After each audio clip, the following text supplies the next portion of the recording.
Hello guys, welcome to another video in which we will be discussing about how to add Nando's card to Apple Wallet.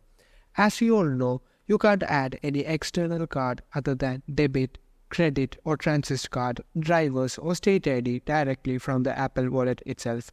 But don't worry, in this video we will help you find a solution for it. Just follow these easy steps. Step 1. Go to App Store and search for Store Card. Install the app.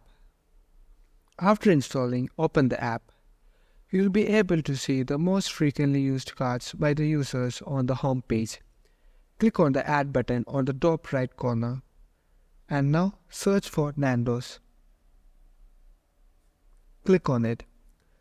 Now you can scan your card via the front camera or enter your details manually. After doing this, click on Save. Once you have saved it, your card will be automatically added to your Apple Wallet.